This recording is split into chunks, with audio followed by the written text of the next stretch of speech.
Welcome back to Old School Sports and our Out of the Park Baseball 26 series, Rescue the Rockies.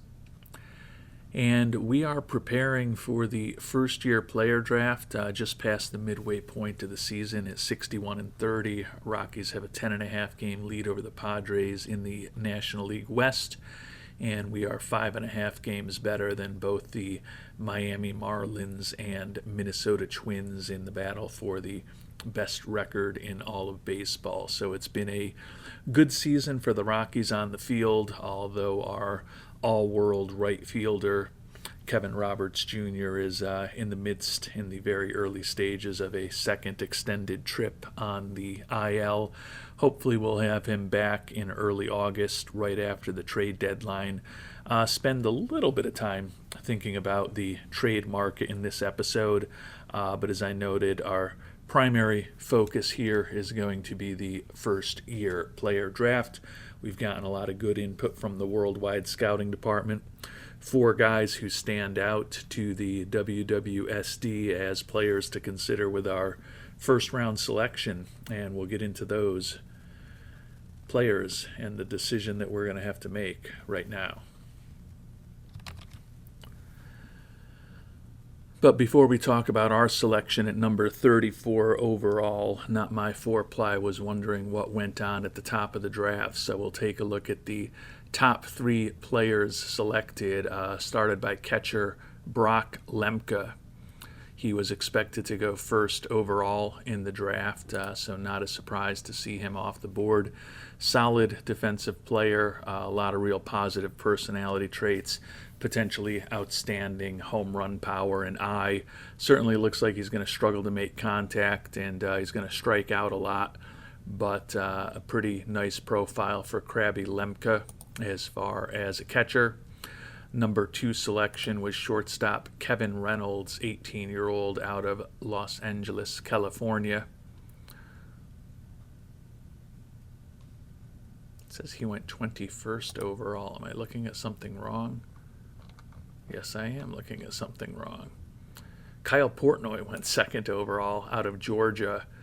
Pretty interesting looking shortstop, respectable defensively, like the high work ethic, and a major league quality bat already, at least according to our scout. He's durable, and we think it could be a well above average major league bat if he reaches his full potential. Is a little bit older, almost 23 years old. Had a dominant year at Georgia this year, hitting .360, 32 doubles, 15 triples, and 35 home runs with 100 ribbies in just 283 at-bats. 3rd selection was right fielder Mark Davis out of Seattle, Washington. The contact is pretty average, like the durability, ton of positive personality traits, high leadership, adaptability, work ethic, to go with high loyalty and low financial ambition. And our scout thinks that his gap power, home run power, and eye are all outstanding. Just a competent cornerish outfielder, but with that potential bat, can certainly see why Smiley Davis was one of the top selections in this draft.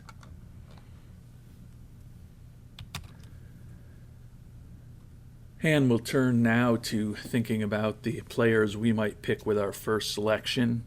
As I noted, 4 different players recommended by the worldwide scouting department. Everyone recommended was on the top of at least 2 people's lists. The only position player that got number 1 vote attention was the center fielder Judson Curry. Both Dog Massa and Raven Spawn 3 had the young center fielder, who's also a switch hitter, at the top of their list. Like the high work ethic and baseball IQ, pretty good speed and solid base running instincts. Think that he can be a solid defensive outfielder as well. The contact in the average-ish range. Think the home run power in the eye could be a little better than average. His primary attribute is going to be that outstanding gap power if he reaches his full potential, which, coupled with pretty good speed and his line drive hitting tendencies, could lead to a lot of extra base hits in Colorado. Negatives for Curry, don't love the poor competition level that he has been facing in Canada. Did hit 429 in high school this year. He's projected to go with the 29th pick in the second round, which is just a few picks before we'll be back on the board after this selection. So there is a at least theoretical argument, if you buy into the mock draft, to perhaps wait until the second round, although it's certainly not guaranteed that Mr. Curry will still be on the board. The high end of the pitchers, at least according to our scout, are more prominent in terms of their potential than the position players, and it seems like based on our scouts' evaluations, the worldwide scouting department in general felt like pursuing a pitcher was the direction that we should go. Jack Goodyear, 21-year-old reliever out of the University of Toronto, is the choice of Dustin Durbin and Dog Massa. CI is not far from being major league quality at this point. If his fastball and his splitter develop to the potential that we think they could, his stuff could be absolutely filthy. Ground baller in terms of his tendencies, a power pitcher that could reach 100 miles an hour. A lot of positive personality traits with the high leadership, work ethic, and baseball IQ. With that 30 stamina and a two-pitch arsenal, almost certainly is only a reliever, but still could certainly add some value with where we think his skill set could end up. Similar to Judson Curry, who we talked about earlier, Goodyear, a Canadian prospect who's been facing a poor competition level, was 3-0 with 15 saves and a 1.19 ERA, a silly 16.6 strikeouts per 9 innings for the University of Toronto. Goodyear is projected to go with the 8th pick in the 4th round, so in theory might be able to wait a little while before bringing him on board, although since this is a draft where we're not necessarily in love with any of the players, I think that if we've got a guy pick number 1, probably shouldn't get too creative and should just take the guy that we like the most. Cody Sedgley, high school pitcher, 18 years old, was ultimately the recommendation of both Avery Shaham and Sam Conkle. Outstanding stamina, like the high leadership, think that his fastball can get into the mid to high 90s, think that his stuff and his movement could both be well above average, think that his control could be average. A lot of his future is going to be dependent on developing that changeup. His fastball and slider aren't too far off major league quality at the age of 18, but typically would like a third pitch in the arsenal for a starting pitcher. So edgy Sedgley going to need to develop that changeup to really reach his true potential. Sedgley, of the players that were recommended by the worldwide scouting department, is the one who is taken highest in the draft. He's projected to go with the 1st pick in the 2nd round, so this will almost certainly be our only opportunity to bring Edgy on board. And last but not least, the starting pitching prospect Justin Morgan, the 21-year-old prospect out of University of Louisiana Lafayette. Looks like he could be a solid major league pitcher. Still certainly needs to improve his stuff, particularly as well as his movement and his control, to be an average major league pitcher. But our scout thinks he's got the potential to be a little above average in all of those categories with pretty good control. His slider and his cutter are already major league quality. Another guy who's going to really be dependent on that changeup developing to become a true major league starter. Solid stamina, decent at holding on runners. Denmark Morgan, soon to be 22 years old, was ultimately the recommendation of the worldwide scouting department. Scott Donovan, DLL first base 14, Patrick DeBonis, and Not My Four-Ply all ultimately had him at the top of their lists. Morgan not projected to go until the 16th pick in the 4th round in the mock draft. Would be very surprised if that happens, though. You can see the OSA thinks even more highly of him, as far as his potential at least, than our scout does. So certainly would anticipate that any of these pitchers, particularly Sedgley, but also Morgan and Goodyear, likely to be coming off the board earlier than the mock draft projects them to. And with both the outfielder Judson Curry and the reliever Jack Goodyear, am a little bit concerned on the margins about the level of competition that they've faced in Canada. So to me, the decision comes down to the high school pitcher who's going to need to develop a changeup in Cody Edgy Sedgley versus the college pitcher who's going to need to develop a changeup in Justin Denmark Morgan.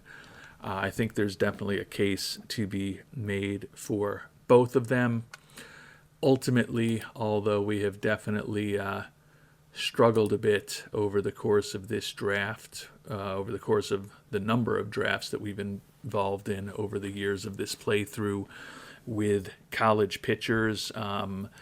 I think Morgan, given his level of development, is the direction we're going to go here.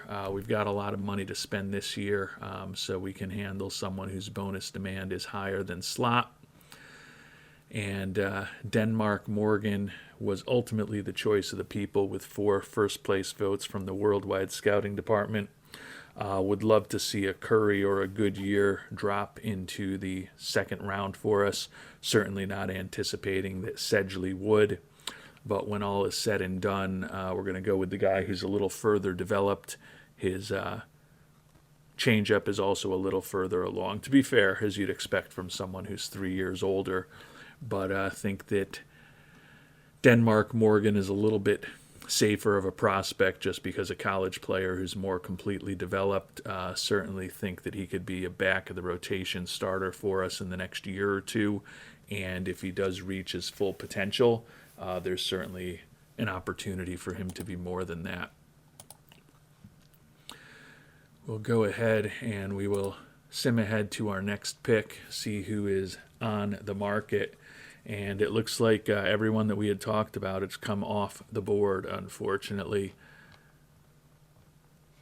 See exactly where the players were taken. Cody Sedgley ended up going with the 8th pick in the second round to the Arizona Diamondbacks.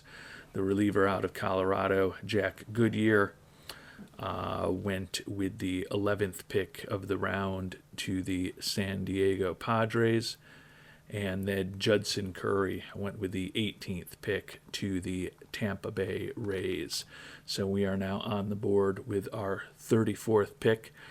And there is a guy who I had kind of ultimately decided was perhaps the 5th most interesting player in this draft behind the 4 players recommended by the Worldwide Scouting Department that we talked about, who's still on the board. And that's the first baseman, Ryan Alfson, switch hitter.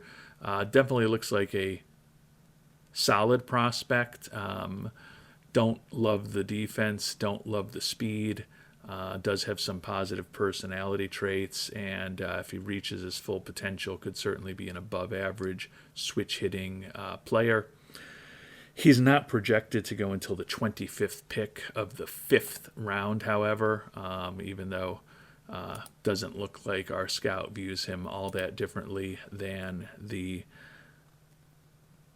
OSS, or not the OSS, the OSA. I'm OSS. We're going to investigate a few other players, though. Feel like it's a little early to take him, even though we think he's got pretty solid potential. So going to spend a little time offline now just investigating the other options are available to us before we make a decision. And we are actually going to go with another pitcher here. The starting pitcher, Ezequiel Caban, 19-year-old out of Puerto Rico, has only faced a fair competition level, so given that I was cautious around those Canadian players in the first round that only had faced a poor level of competition. You can certainly argue why I'm going for Bushy Caban here, but think that his stuff and his control could both be above average with average movement on his pitches. Already has a nice three-pitch arsenal with a curve, changeup, and cutter that aren't too far off major league quality. If he adds that slider into the mix, that will certainly help his stuff overall. Respectable stamina, decent at holding on runners. Certainly not a big-time prospect, but the lefty high school pitcher is the direction that we are going to go here in the second round.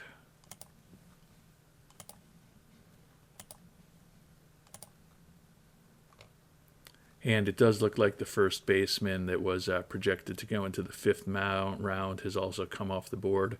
Ryan Alfson with the third pick in the third round, just a few picks after we went for Caban. Just didn't feel, given his speed and defensive limitations, that the bat was special enough, especially given his $5.5 million demand, to justify taking him in the second round. But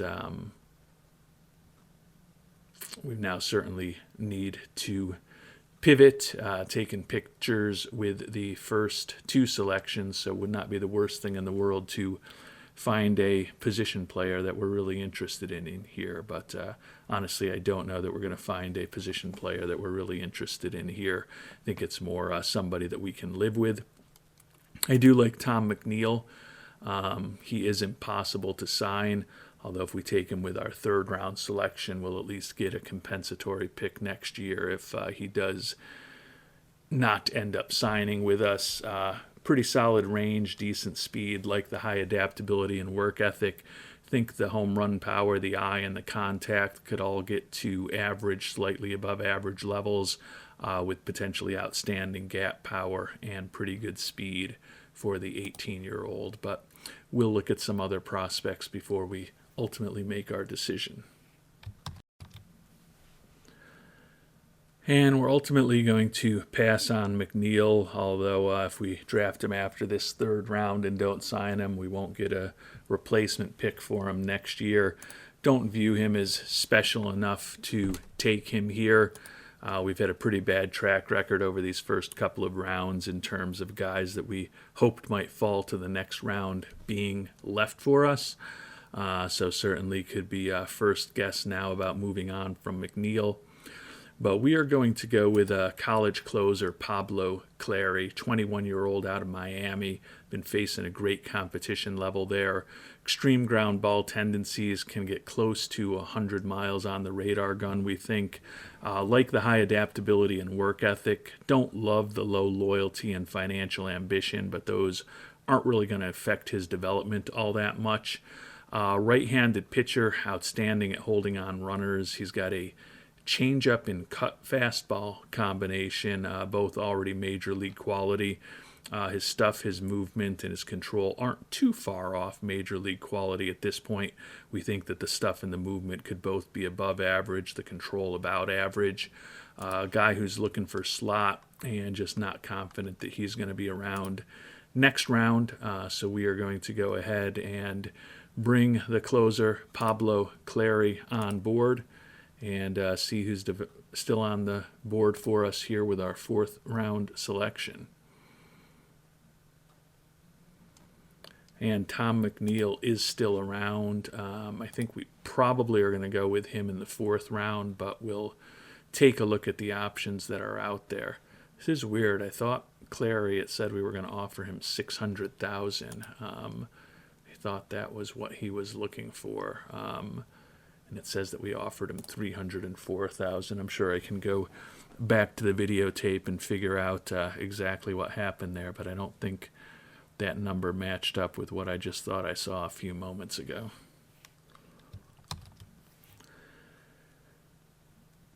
And I do like the value for McNeil here in the fourth round. Possible to sign, as we've been mentioning, but depending on what, if anything, we do in terms of taking on contracts as we get closer to the trade deadline, we could have a lot of money to potentially spend somewhere. So we're going to go ahead and draft McNeil here in the 4th round and finally have a position player to go with the 3 pitchers that we took in the first 3 rounds.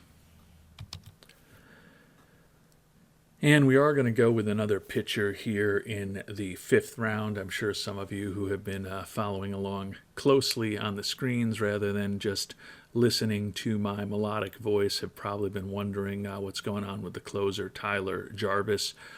So we'll look at him now. We're not going to pick him. It looks like his control is just going to be something that will infuriate me over time.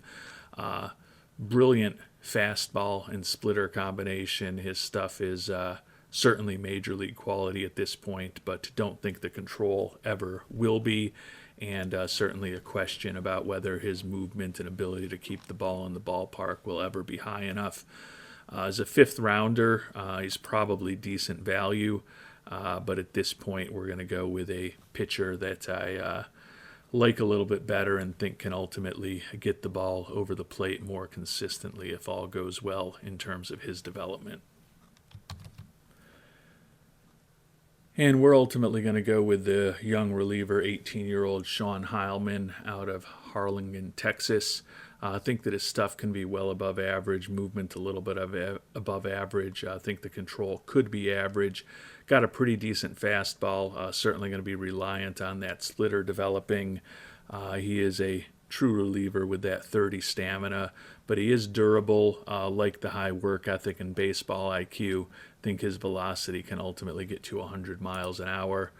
So we are going to go ahead and bring him on board here with our 5th round selection. And if, we'll see if there's anyone interesting still on the board here in the 6th round. And Tyler Jarvis still is, although I don't love that profile. I think the value is really strong at this point in the 6th round. Taking a look at the OSA, they're a little bit more optimistic about his control, although they think he's going to potentially give up an insane number of home runs. But for a 6th round pick, it's pretty hard for me to argue that Tyler Jarvis, with 65 potential and the brilliant stuff that he already has, isn't pretty good value. So a 5th pitcher in our first 6 selections with the college reliever Jarvis, now hopefully a future member of the Rockies organization. And we've made it through the draft. Didn't do anything particularly interesting with our later round selections. We'll check in on what the center fielder Tom McNeil says he's looking for.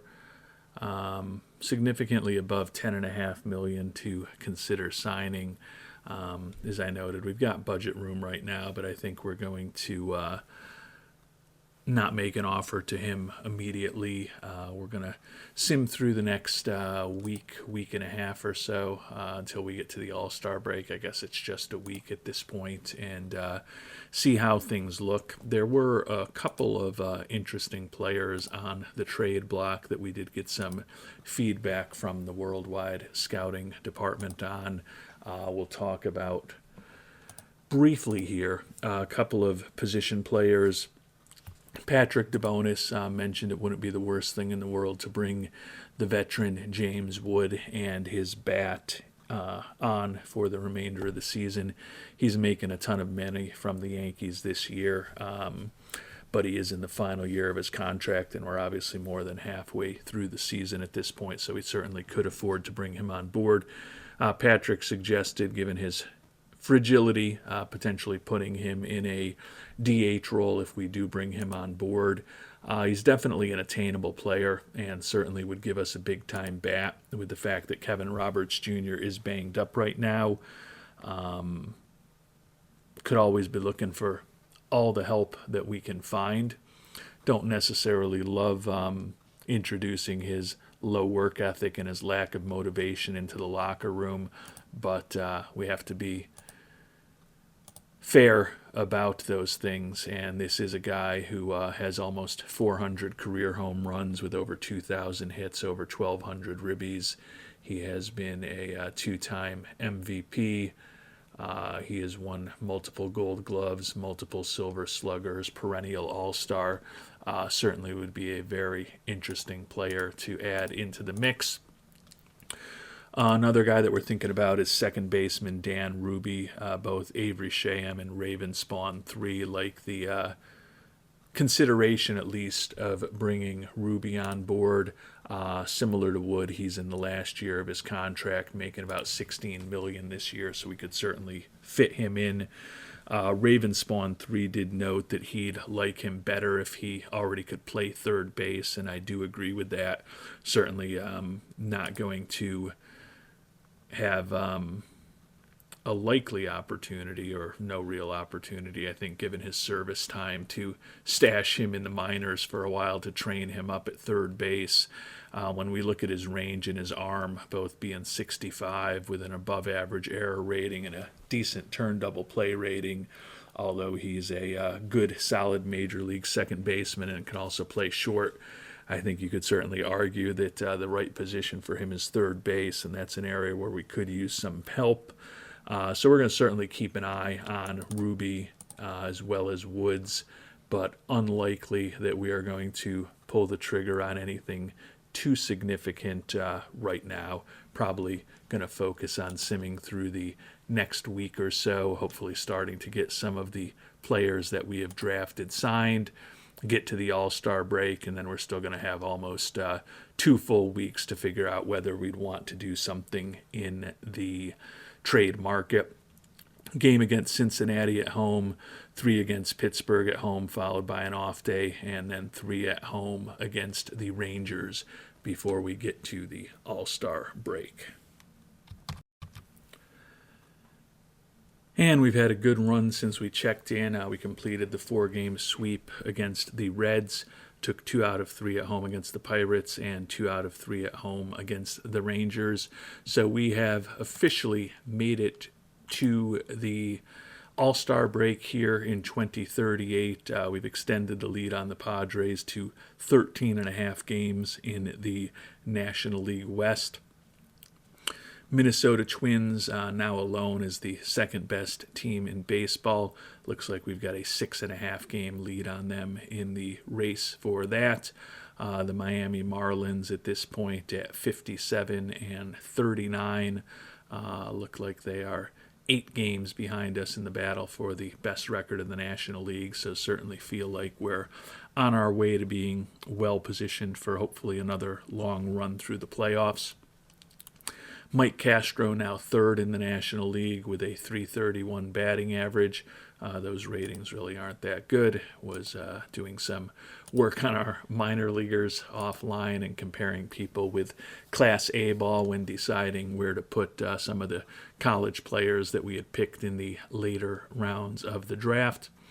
Anthony Pack Jr., 2nd in the league in steals, I guess 3rd technically, but only 1 behind PCA and Wyatt Langford. Mike Castro ranks 3rd in the league in batter WAR at this point.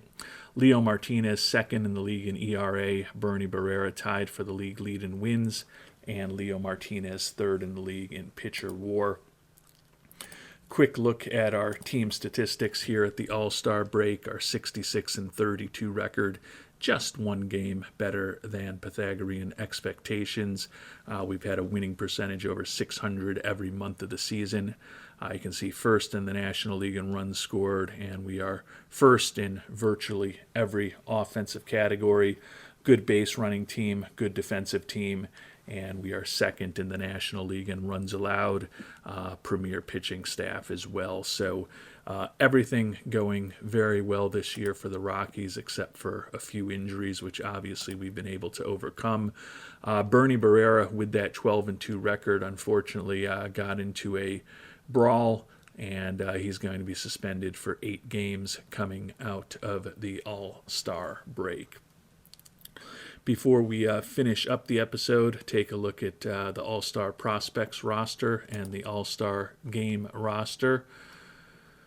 Our Colorado Rockies, with some representation in the minor league prospects game. 2 players for us there. One is the reliever Eric Schweitzer, who we had picked up in that trade of Drew Romo several years ago. 1-2 record with 22 saves and a 4.64 ERA at Double-A Hartford. Has struck out 59 batters in just 33 innings pitched.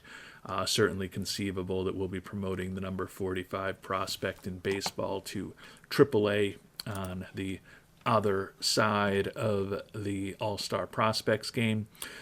Carlos Barrel Davila, the top prospect in our organization, the number 5 prospect in baseball, also a member of that Double-A Hartford Yard Goats team. Still hasn't really been dominant at the Double-A level, hitting .263 this year, 3 home runs and 32 ribbies and 270 at-bats. But a very good defensive player, pretty good speed, although he hasn't run much thus far. Not going to have a ton of home run power, as we've seen this year with just those 3 homers, but ultimately think his contact and his eye can be a bit above average. Could have outstanding gap power to go with really good speed. Hopefully we can work on his stealing and base running instincts down the line, and his glove looks like it could be excellent, so still have a lot of hopes that Bear Barrel will be an important player for us soon. Would certainly anticipate that he will be promoted to Triple-A in the not too distant future, even though he has not been dominant offensively at the Double-A level. And we'll finish things up taking a look at the actual rosters for the All-Star game. Looks like we've got 4 All-Stars for our Colorado Rockies this year. A couple of pitchers, Leo Martinez, not surprisingly, making another all-star team, 11-3 with a brilliant 1.74 ERA this year. His whip is an outstanding 0.85, and he's put up a 4.1 WAR thus far. Certainly anticipate that he's going to be a strong contender for a 4th Cy Young Award of his career. He had won 3 in a row before he did not win the award last season. He'll be joined by our closer, Adonis Valer, who, as some of you noted, and I figured out eventually, had been mistakenly put into the stopper role for much of this season. 6-1 record with 19 saves, 2.54 ERA over 67 and a third innings pitched. Has given up 9 home runs and walked 24 batters, but he struck out 79, put up a WAR of close to 1 on the season. Valer, who's been our closer for the last few seasons, finally named an All-Star for the first time. Those 2 pitchers will be joined by a couple of position players. No surprises with who those are. Outfielder Mike Castro, who led the league in at-bats, runs, and hits a year ago as a rookie. Certainly in the mix to lead the league in all those categories again this year. 35 doubles, 5 triples, and 11 home runs at the All-Star break. He's also stolen 18 bases. Mentioned that 331 average ranked 3rd in the National League. He's put up a 164 WRC plus with a 4.7 WAR, and is a guy who is probably in the mix to be named the National League Most Valuable Player this year. Another guy who would have been in the mix if not for injury issues is Kevin Roberts. Mentioned that he went out right before the start of this episode with an intercostal strain that's going to likely cost him until August. Also had another injury this year, had that sprained knee that kept him out for about a month and a half. So it's been a season where unfortunately we haven't gotten to see Roberts in the lineup as often as we would have hoped, but he has remained extremely productive when he has been in the lineup, hitting .288 with an OPS of over 1,000, 16 homers and 45 ribbies and 170 at-bats, also stolen 15 bases, putting up a 185 WRC plus and a 3.2 WAR while he's been healthy. Hopefully we will get big offensive production from Roberts Jr. in August and September when he's back and healthy. And most importantly, hopefully we will have him healthy for our stretch run. So we are through the draft. We are at the All-Star break. Next time around, we're going to think more seriously about what we might want to do in the trade market. Taking a look at the trading block, both Ruby and Wood are still available, two of the premier players that could be picked up in a trade, and although their prices aren't fire sale prices, they're definitely both certainly attainable for us. Don't know that there's any huge difference makers among the pitchers. Certainly Yamamoto looks like the best of them. I believe he was unwilling to consider a trade to us, if I remember. It's possible that that has changed, but it's also possible that it's not, as he still exercises his 10 and 5 rights. With the way we are hitting, with the way we are pitching, with the way we are fielding, with the way we are running, and with our record being what it is, certainly don't feel like we need to do anything desperate over these next almost 2 weeks until the trade deadline. But we'll continue to keep an eye on the situation, and if we have some injuries pop up, maybe that makes us a little more motivated to make a deal. We'll find out the answer to whether we do anything or not before the trade deadline in our next episode. Until then, thanks so much for watching, and hope you have a great day.